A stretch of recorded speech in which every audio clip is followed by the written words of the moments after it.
Over the last few weeks, we have talked substantially about all of the good things that are happening over at Solana and why I am getting increasingly more bullish. I mean, we can reference, of course, what we saw with the Solana saga, which was their mobile phone that released just recently, or the fact that whales were starting to accumulate Solana for the first time in over 6 months, the fact that Bitcoin and Ethereum users were starting to switch over to Solana because of everything happening on chain with them. I mean, there's so much going on, and I'm under the belief that it could be fundamentally adding a ton of value to Solana as a whole. Now, with all of this in mind though, what we have noticed and what we've talked about on the channel multiple times is that Solana's price really isn't doing that much. It's not reflecting all of this fundamental growth. And so of course, with that in mind, I have told you all that although I am expecting some growth, that we do need to be patient. Well, what I wanted to do in today's video is give you my exact prediction of what I think is going to happen, where I think this thing is going, why I'm under that belief, and how I am preparing for it. So with that said, we're not going to waste any more time at all, and we're going to get straight into the computer here. So of course, over the last few months, we have again been tracking this descending channel that Solana has been in. And I've told you, listen, although this is boring and although it does not look the best because we're not doing much, this is inherently bullish. It is way more bullish than if we would have got all the way back up to $26 and immediately gotten a pullback all the way to $10. And so this is something that we should just, in general, be pretty happy about. Now, of course, my main reasoning as to why I am bullish about what is happening right now is just what we've seen through history. Look at what happens every time that we get these descending structures. We got this descending structure which led to a 50% move to the upside from the time that we back tested to the time that we hit about $48. What you can see from right here also, right before we got this mid bear market rally, was that we got descending structure that broke to the upside, which gave us a 60% pump all the way back up towards roughly $143. We can also look back to see what happened in September to October of 2021 before we ended the bull market, in which we got some descending structure, which then did lead to, of course, a breakout of all the way back up towards roughly 50 to 60% to the upside. In the middle of that bull market, you can see this breakout, which led to a 190% move to the upside. And even on a more macro perspective, this descending triangle in which we put in did give us a continuation to the upside, which gave us a new all-time high and a pump of over 700%. And so historically speaking, again, when we do see this descending structure, we will usually get that move to the upside. Now, the reason that I say usually is because it is not a guaranteed thing. What we can see is that on this perspective, if we do look to see what happened last October and November, although we did have some descending structure forming, the FTX crash did cancel all of those plans and we did get forced to the downside here.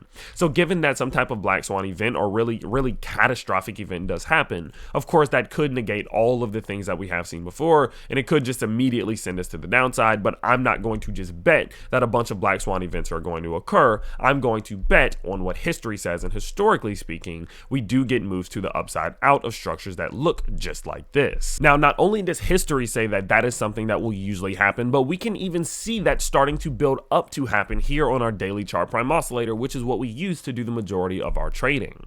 As you can see here, there's a clear difference between what happens when we get to the top side and what happens when we get to the bottom side. That implies that likelihood is we will get this move upwards. What you can see here is that on the two occasions that we did get these moves to the upside, the first one is a little bit more significant. We got to the upside, we put in a double top. Of course, we did get this pullback to the downside, and before that happened, we got two overbought readings, a red reversal triangle, bearish divergence, a bearish momentum dot, a blue peak finder, all of these crazy scary things that say, hey, some type of pullback is on the way, which is the reason why we did call that move before it even happened a few months ago.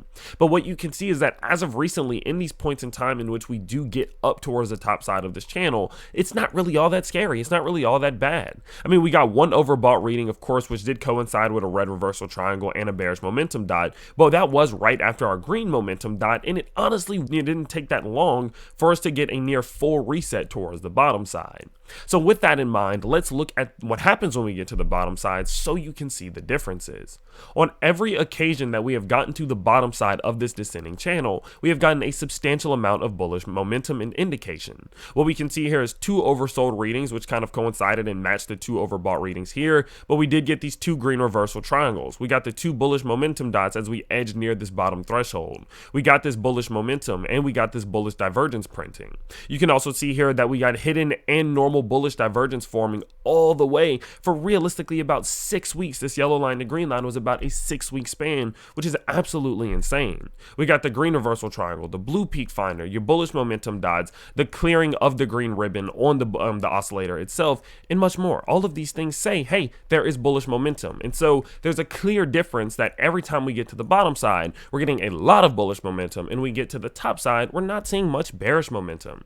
And so considering what we are seeing historically and considering what we are seeing on this daily chart prime oscillator, I still do believe again that we will get this break to the upside. But with that in mind, I now want to give you an update of where I think this is going and how I am going about my investing in general and how I'm going about my preparing for this Solana move that could be on the way in a few weeks, but more likely in a few months. Now, there's two things that I'm doing right now. The first one does not involve Solana, and the second one is purely specifically based on Solana, so let's cover both of them. Well, what I'm doing right now, while Solana is seeing the sideways movement and not doing that much, and considering the fact that Bitcoin is also not doing that much, Ethereum is also not doing that much, and the vast majority of the market is just a little bit of range bound right now, I have been focusing on some of my smaller positions in my micro caps. One of the examples that I gave you all recently was something like Tenant. Tenant, for example, is a new layer 1 blockchain that just launched a couple days ago that is doing absolutely phenomenal. These types of cryptos are the ones that are seeing, the 30, 40, 50, 60% pumps right now. And so, of course, I have been focusing myself towards them and investing more money into them because I think that's where the potential is at while we're waiting for something like Solana to get a move on.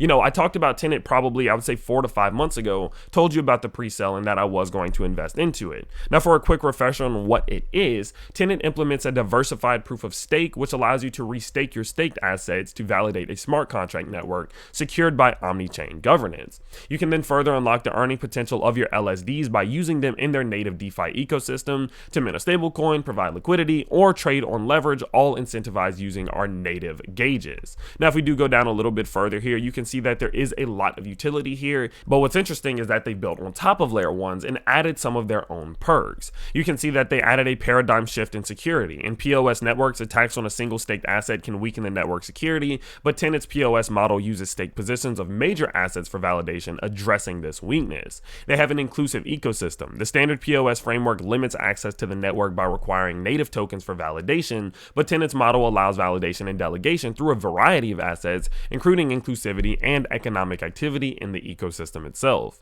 And then lastly, the DIPOS lets LSD owners earn extra rewards by restaking assets while keeping exposure to the collateral, while Tenant offers an LLSD as a liquid derivative for further DeFi use. So what you can see here, cryptos like this one that take something like a layer 1, they add something to it, they change it, they make their own implementations that are going to give it some type of uniqueness, are the ones that are seeing this growth. Obviously, a move from 17 cents up to 25 cents is something that Solana itself is not going to be able to match right now because, again, it is in a cool down phase with the rest of the market. And so because of that, of course, these are the type of cryptos that I have been buying recently and dabbling in because, again, they are the ones that have the potential. But with that in mind, I am still preparing for the future when Solana is not in this cool down phase, and I am starting to build on and add to that position because I do still have some pretty high price predictions. So let's talk about that. So in terms of where I think Solana can go, I am under the belief that a push back up towards that $50 level, possibly as high as a $60 level, could very well be on the way, which from this point forward does look like a move of over 130 to 170%. Now, the main reason as to why I believe this is the case is because, again, I do believe once we're capable of clearing this fundamental level right around $27, it will give us some type of spring shot all the way back up towards what we were building up around, right around this key level of liquidity of resistance, again, between $50 and $60. Now, from a technical perspective, of course, we do have what many people could be considered like a bullish flag pattern, in which under the circumstances in which we do get a breakout, you're going to take the distance of your pole here, you're going to apply that distance to the top side of the breakout. That does give us a move back up towards $86. I think that's a lot. I wouldn't expect Solana to make a move initially all the way up there, but that does give us a little bit of extra implication that some type of move to the upside could be on the way. Now, if we do look at something like our Smart Money Concepts bundle, again offered by Chart Prime in the description below, you can see here that we are sitting at one of the most key predictive ranges that we have in the history of Solana. We have been bouncing off of this key range on multiple occasions, which is this orange line right here. And as you can see, under the circumstances that we break this predictive range, the next predictive range sits right at around $54, which is in between that $50 to $60 range that we just recently spoke about. And considering that oftentimes when we do break finally through one of these predictive ranges, we do see a return to the next predictive range, it says that our price prediction could very well be pretty valid.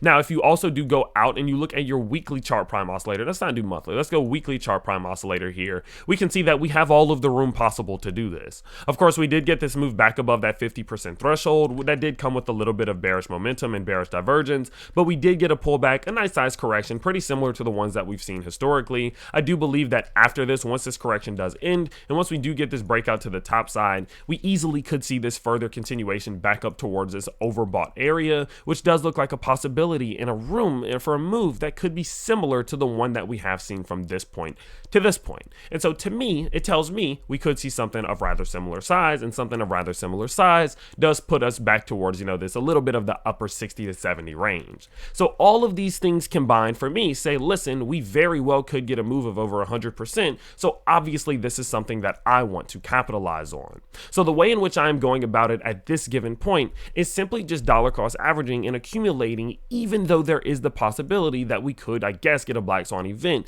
that pushes us to the downside here. What I'm doing personally is I'm adding Solana every single Wednesday. But the way that I'm going about it is that every Wednesday I'm slowly adding just a little bit more. So say on one day, if I was going to buy 1 Solana, the next Wednesday I might buy 1.1 Solana, then the next 1.2 Solana, then the next 1.3 Solana. And the reason that I'm taking this approach is that I'm under the belief that the further we get into this descending channel that we have been in recently, the more likely it is that we get a breakout to the upside, and the lower we are, the lower average cost I can have on my total Solana position before that move to the upside does come. And so as this does continue to play out, although I am not 100% positive that we're going to get a breakout, it is getting more and more likely. And so because of that, I want to increase my chances of seeing some pretty strong growth. Even if the breakout to the upside isn't that big, we can lock in some pretty substantial profits. And so with that said, that's my exact game plan. Of course, again, I have been telling you all about what I am expecting and how the news is looking and what we could see soon, but that's exactly what I'm doing about it. I'm dabbling with my micro caps, and I'm dollar cost averaging every week a little bit more and more and more. So as this does continue to play out, and as we do see Solana start to progress through this channel, I will continue to update you. I'm not going to talk about the technical analysis side of it all that much more because it is rather, redundant. I don't want to talk about the same thing over and over and over again, but I did think it would be important to give you the exact price prediction that I have between $50 to $60 and exactly how I think we're going to get there, which is us breaking out of this descending channel and making a pretty strong move to the upside, maybe in a few weeks, but more likely looking at a few more months from now. And so with that said, I do hope you all do stay tuned for the next videos that do drop. Of course, do subscribe to the channel if you did enjoy this video, and I will see you all next time. Peace.